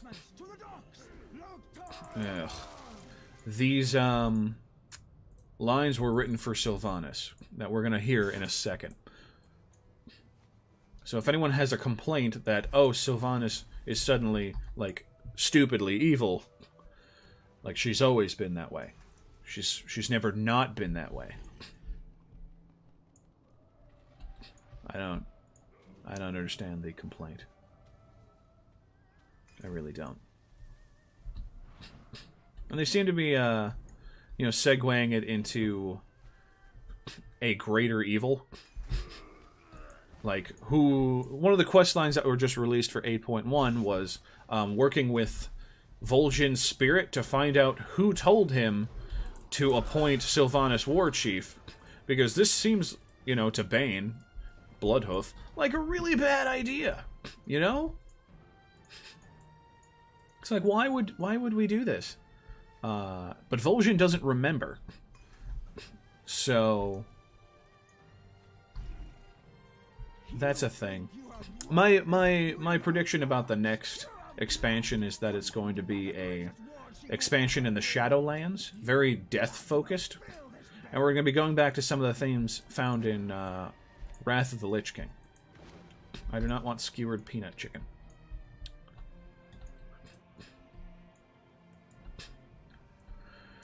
Okay, here comes Sylvanas. I like this staff. It fits very well. There's a green version, but it's green and gold. This is more of a muted silver. Anyway. We are the Forsaken. We will slaughter anyone who stands in our way. Okay, firstly, her just, we are slaughter anyone in our way. Well done. Like she's always been First evil. brigade has made land. Always been evil. I see the Dragonmaw have thrown in their lot with Garrosh. My arrows alone cannot. I don't know if you're into older men, but here's an older elf for you. Anyway. We should repurpose the shore defenses. Heroes, take the towers. Turn the guns onto that proto-drake and blast it from the Okay, sky. so she's got Someone will need to stay that tower. behind to hold the beachhead. Dragonmaw clan, retake the docks and push them into the sea in the name of Hellscream and the true. You remember when Party Rock Anthem was a thing? Because that's a Pandaren dance. Wrap my fingers around her neck. I don't know how many people remember that this was the Party Rock dance. Like, it was a thing when Mists of Pandaria was released. And then also, I think the Blood Elf female dance is Britney Spears' Toxic. It's definitely Britney Spears. Like, some of them aged better than the other ones. Like, the Orc dance is MC Hammer. Like, that's easily recognizable. Oh, so there's a bug with this? Lorthermont Theron will not stop repeating his aggro quotes. He just keeps repeating them over and over.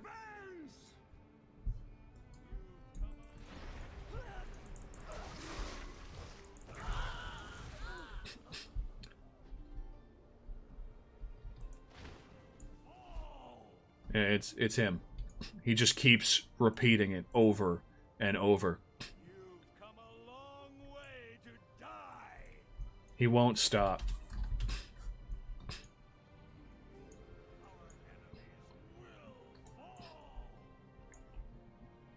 Over and over and over.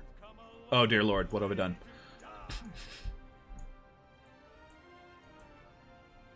Sylvanas hasn't said the words yet, by the way, that I find interesting.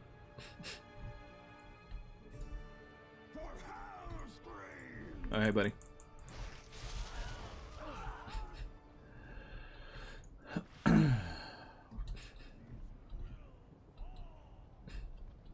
You've come a long way to die.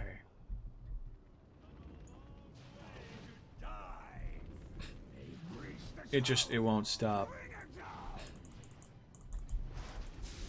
halfway there. Okay.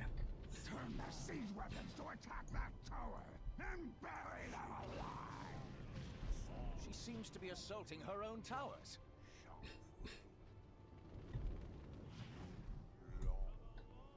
Alright. I find it just hilarious. What joy is there in this curse? I have no time for games. Sometimes I impress What even are we, myself. if not slaves And to down this goes the torment? dragon. You do realize we are directly below it, right? Where is he? There he is. She's very proud of this transmog because skull face, panda ears. Because it looks just ridiculous. Could you stop?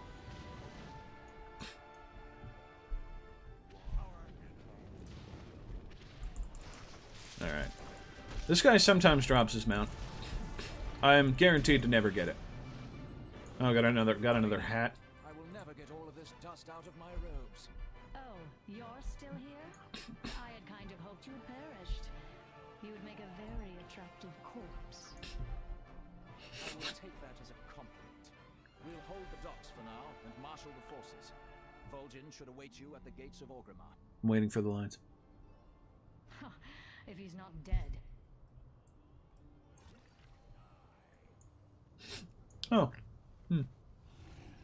Okay. Maybe I missed it. Did I miss it?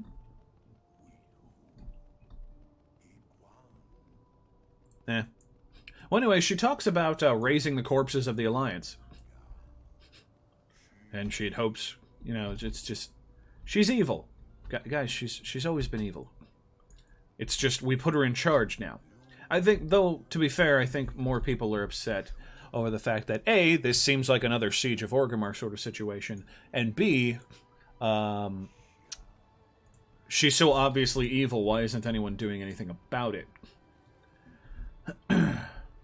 However, I'd love to point you to the ending quest line for the Vol'dun, for the Setherless, where you kill their Emperor Setherless. And he has a quote when he dies that I think was chosen very specifically. He says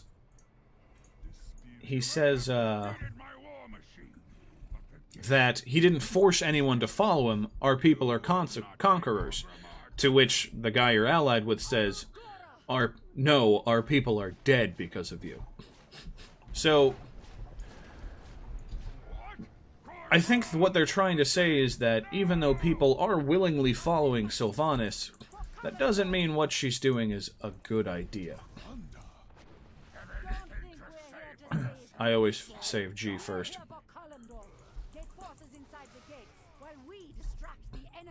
Alright, let's take care of these guys. Get those world drops. So, the majority of the back half of Siege of Orgrimmar is like remnants of the Pandaria campaign that Garrosh brought home in an attempt to empower himself. And it's also hints towards the Warlords of Draenor expansion that was very likely finalized by this point. Or at least the theme was finalized.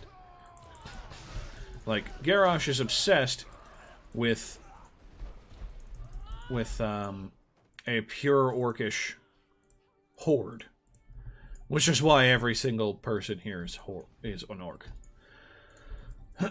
He sees that as the true horde that nobody else belongs in, and if anyone else is in it, it's as slaves or servants to the orcs, which is just unkind. Unkind. The war chief ignored my counsel. I discovered he was building a compound. So, Have already gone down. So one of the biggest hints towards that is a later boss by the name of Blackfuse. Siegecrafter Blackfuse is the goblin that created the technology that the Iron Horde uses. And Garrosh, I mean, despite being a big hulking brute, is actually pretty smart, and brought that technology by himself to the Iron Horde. Now, there's a certain amount of years that pass between when Garrosh goes there and when they invade. And this is when it gets into timey-wimey bullshit. So, time passes on Draenor faster than it passes in Azeroth. So, between when Warlords of Draenor ended and when we did the Allied race to recruit the Mag'har Orcs, it's been between 20 and 30 years on Draenor, even though it's only been about 2 on Azeroth.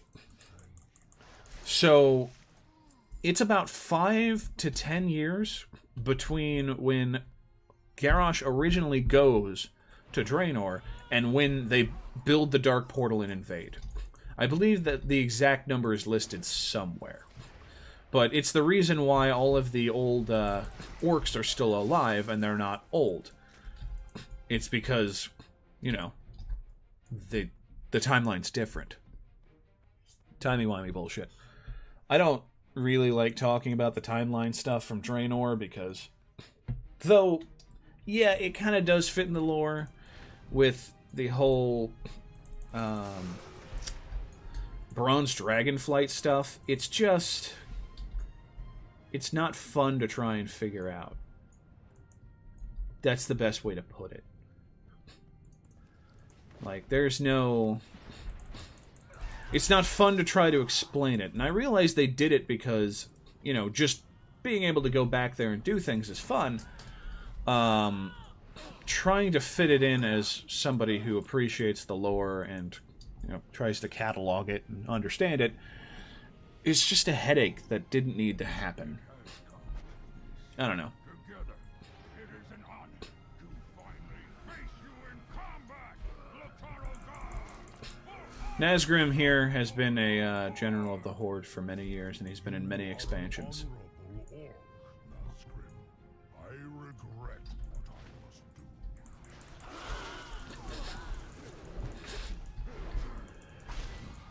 do. So he decided to ally himself with Garrosh because that's what his honor means to him. Is allying himself, fulfilling his honor, fulfilling his duty to the Horde is more important than his life. That's why we kill him here. And then he gets turned into a Death Knight later, and it doesn't friggin' matter. Will ensure that your legacy lives on. Yeah. For the Horde, my friend. Yeah, Nazgrim. He was cool as he was. He's pretty neat as a Death Knight, too. But he's very violent.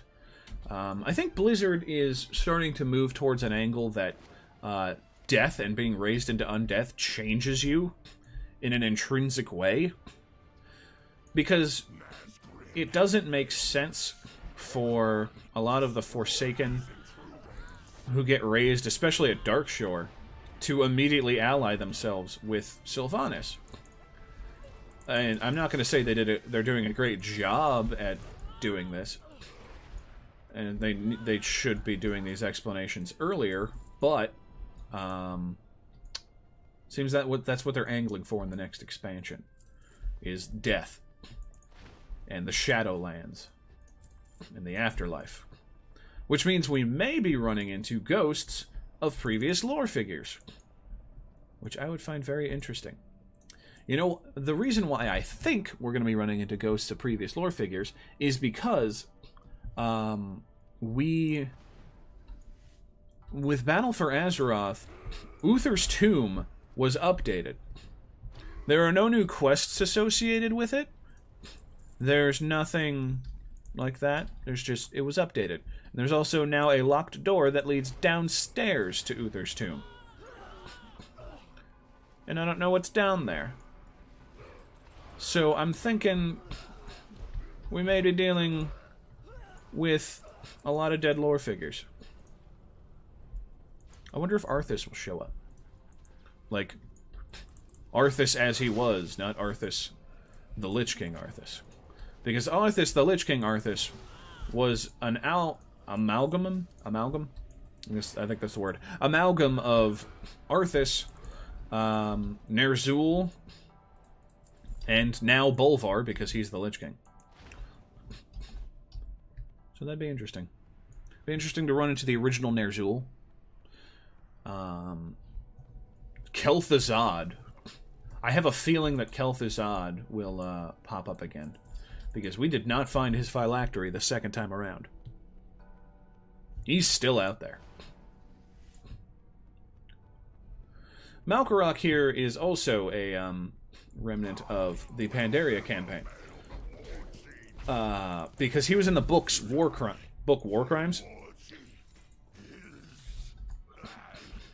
He was in the book War Crimes as Garrosh's advisor, and that is him empowered by the heart of Y'Shaarj. I'm going to practice that. I'm going to get it right. He was empowered by the heart of Y'Shaarj into that monstrosity.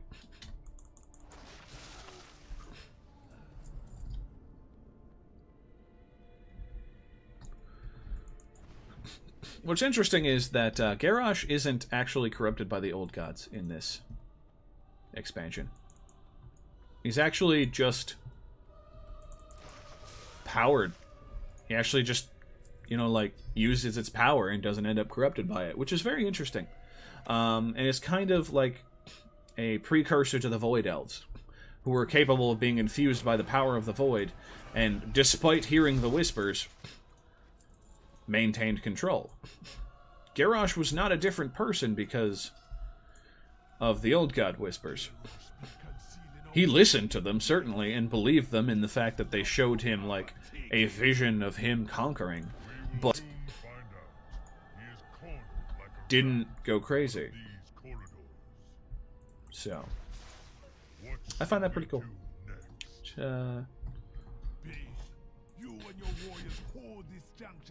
I do think we're going to see a lot more of Vol'jin, though. Vol'jin here. Oh, it's Bane's new model. We're going to see more of Vol'jin because his spirit shows up in, like, 2 quest lines in Battle for Azeroth already. And he wanders around with us trying to figure out who told him to appoint Sylvanas as war chief because he doesn't remember. And you go visit Bwonsamdi, you go visit the Lich King, and you visit Aegir. Aegir? I think it's Aegir. The Valkyr, the Golden Valkyr that Sylvanas attacked in Legion. Let's rock and roll.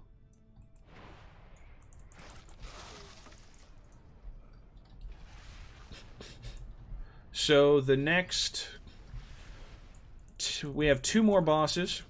The next 2 bosses, because I think we're going to go after Spoils and Thok next, are also holdovers from Pandaria. Let's see. Spoils is literally just a whole bunch of crates of artifacts that Garrosh collected and clearly intends to use their power. And Thok is from the Isle of Giants, which I didn't show you. The Isle of Giants is here. It is full of dinosaurs. Why they call it the Isle of Giants, I don't know. It's the island of dinosaurs. It's Jurassic Park, but without the park.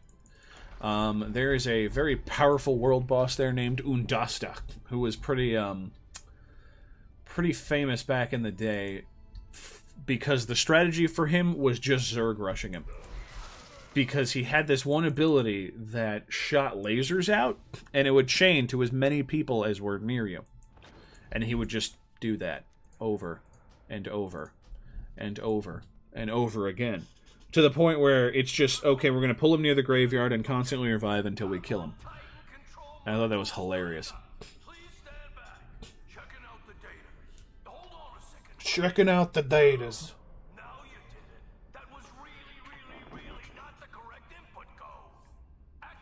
Doing some stretching here. Whenever you're streaming for long periods of time, you really should get a good stretch in. It's important. You do not want your blood vessels constricted.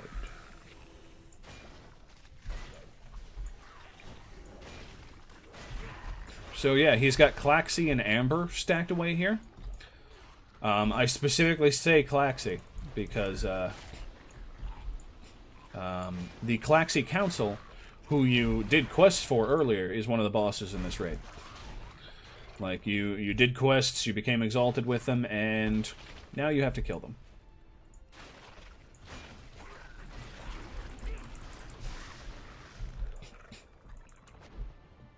which is kind of sad because it's cool to, you know, hang out with them and do a lot of the quests with them. These are very unique. Very, very unique. I really like them. But, they're also very evil.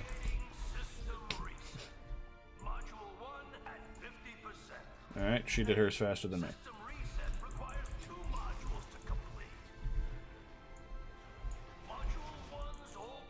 Alright, here we go. It really is sad.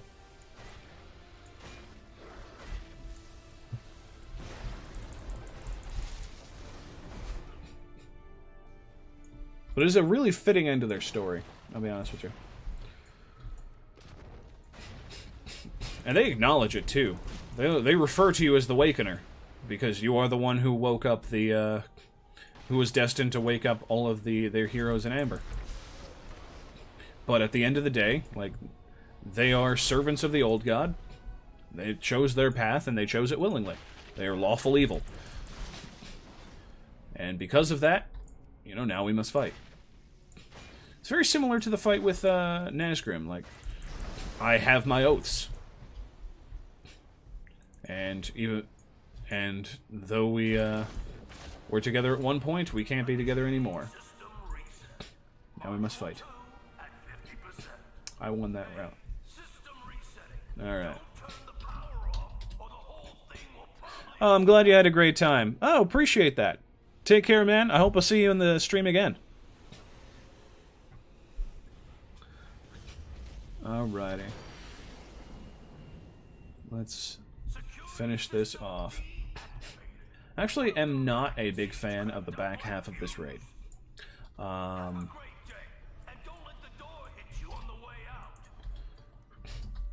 Not in terms of boss fights. The boss fights have always been really cool. Just like the inside of this is very boring. Visually. Like, it's just Ragefire Caverns if we built shit in there. That's basically it. So it's just brown rocks, brown wood, brown spikes, brown. This is a neat room, but it's the only room of its kind. And it's just... it's an underground pen. Where we... like, it... that's the best way to put it. This Siege of Orgrimmar has... in the back half of it, has interesting rooms, but... they're just like blank corridors on the way to interesting rooms.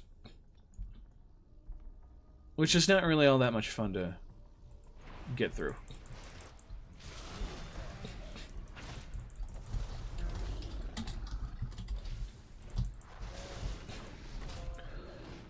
Falk is really cool. He's from the Island of Giants.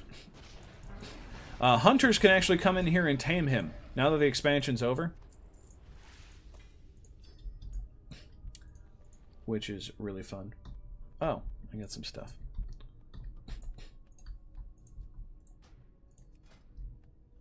Hold, stop. Okay. See if I can offload some of this stuff here.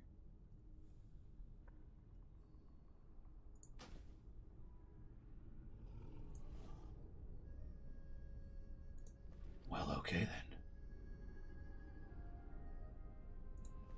Alright, yeah, we're good. I really should have sold before we went into Siege of Orgrimmar, but here we are. We're just going to completely fill up our inventory and sort it out later. Alright, let's rock and roll. So there are only 3 more bosses left. Siegecrafter Blackfuse, who's the guy who invents all the technology that is used in Warlords of Draenor. And after we recruit the Mag'har orcs in Battle for Azeroth, the Horde actually starts using that in Battle for Azeroth. You can see it in some of the quests. We get, like, the Iron Stars and stuff. And I thought that was a nice touch. Then we have the Paragons of the Cloxy, who are the quest givers from before, as previously mentioned. And we have Garrosh, who is using the Heart of Y'Shaarj to empower himself and the Horde to try and create his true Horde. He eventually does create that true horde and Warlords of Draenor, but we kill him. He puts his dad in charge, too. He's basically is the fanboy of his dad. So the story of Garrosh Hellscream, in brief, I have a longer video on the channel. Grom Hellscream left him to be uncorrupted by the Burning Legion, and though Grom Hellscream was the first one to drink the demon blood and basically doomed the Orcish race. So Garrosh Hellscream grew up with the idea that his dad was an awful person. Then Thrall showed up and decided to show him all of the good things that his dad did. And that kind of screwed him up. Because then he already had daddy issues. Now he has daddy issues of somebody he's trying to live up to. Then Thrall made him war chief. Which he was an okay war chief in Cataclysm, and then Mists of Pandaria. I mean, he's not the last boss of the raid, and all the other leaders are rebelling against him for nothing. Like, this is... He's bad. He's a bad guy. Very bad man. Very, very bad man. Very bad man. Looks like I'm in the market for a new assistant. And then they put him on trial, and then he escaped and into the past and created an Orcish horde in an alternate timeline.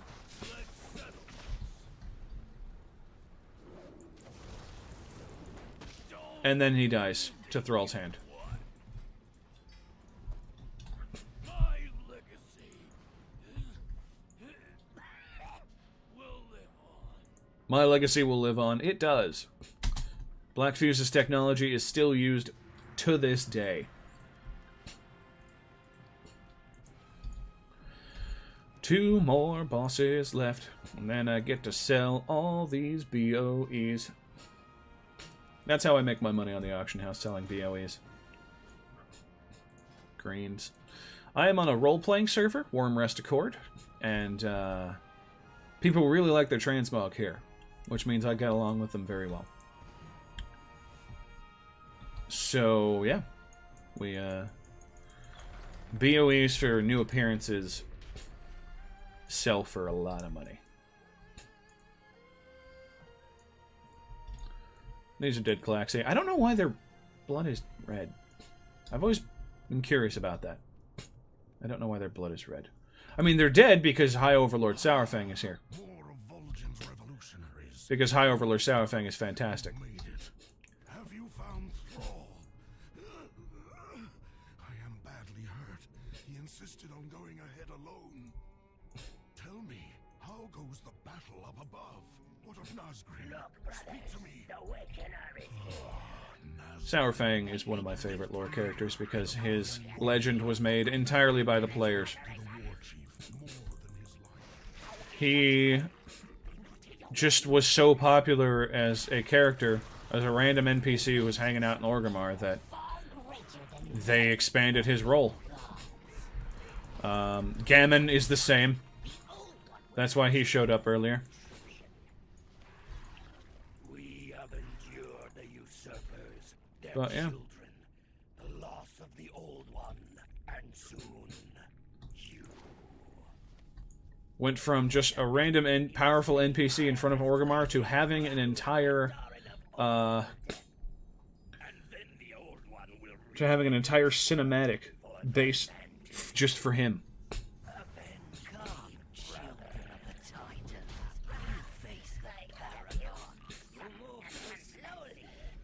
So this one is very easy to bug out. Not funny. If you don't wait and let them fly down on their own,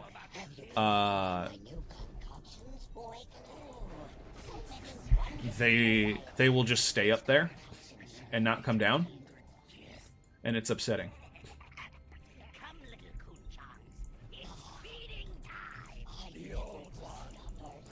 I think that's everybody. I don't see anyone else. Okay, yeah. No, that was it. Yeah, so easy to bug out that boss. Oh my goodness. You have no idea. That is the giant chest that Y'Shaaraj's heart was kept in, and that was pulled out of the ground. I don't know why it's like that. Okay, my friend is freaking out because I got the tier legs that they wanted. Fantastic. Let's go. And now we have some old god orcs. They're not cultists like with the Twilight's Hammer. They're just devotees of Garrosh who were empowered by the heart of Y'Shaaraj.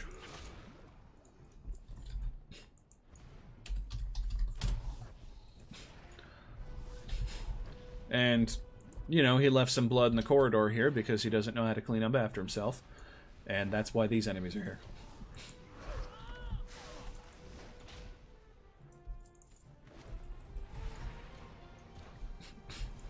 And now we have to listen to a long... Oh, by the way, that's the heart. Oh! That didn't work out. That is the heart of Y'Shaaraj. By the end of this fight, Garrosh drains all of its power into him, and then Garrosh gets defeated. So, it's gone. Y'Shaaraj is just gone. Unless there's, you know, another body part hanging around. Do you remember nothing of honor, of glory on the battlefield? I can't really summon, like, another... The humans who allowed warlocks to practice their dark magics right under our feet. This is the old winter hat. The new winter hats fit on the head better. This one's just like, thunk. It's like a cone. Are the orcish horde, the true horde. We die, bloody and thrashing on the field of battle, like true orcs should. You are an orc no longer, and speak for none but yourself. Just gonna stand here and dance. Raid our people to forge your fragile alliances, and I will take great pleasure in tearing them apart. Then you have forced my hand. I will correct the mistake I made long ago. Spirits of the wind, the earth, the water, hear my call. Come to my aid. Fool, my dark shan have twisted and Oh no. the elements for my Green Jesus. How will we ever win without Green Jesus? now. Once again, you prove too weak and powerless to do anything. I'm sure we'll be fine. Powerless, Garrosh, and never alone. Yeah, he talks a good game, and then he just gets smacked. Against a real orc war chief. So Hulk out with your orc out.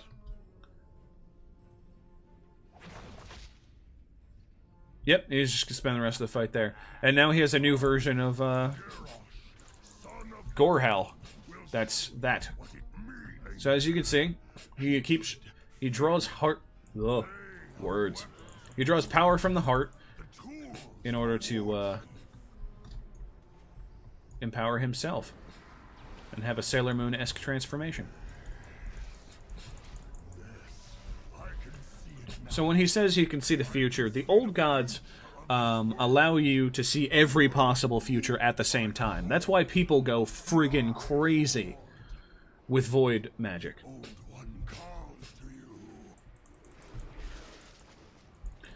They just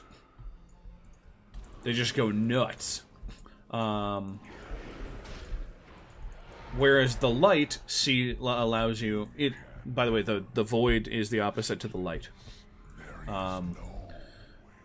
The light lets you see only one future, and it's the future the light wants. Which, if you follow exactly what the light tells you, will come to pass, which is why a lot of people think it's the one future. cannot end like this. What I have seen. Yeah, nothing interesting here. A lot of warriors farm this boss because you get Garrosh Hellscream's like Shah Axe, and you also get his shoulder pads. So I'll probably be coming back on my warrior for this later. And now we are off to the Vale of Eternal Blossoms and to trade off all of our gear that we got from this. And that is all of the raids of Mists of Pandaria. Thanks for joining me on this journey, folks. I appreciate it. And I hope you all have a great day. Bye-bye now.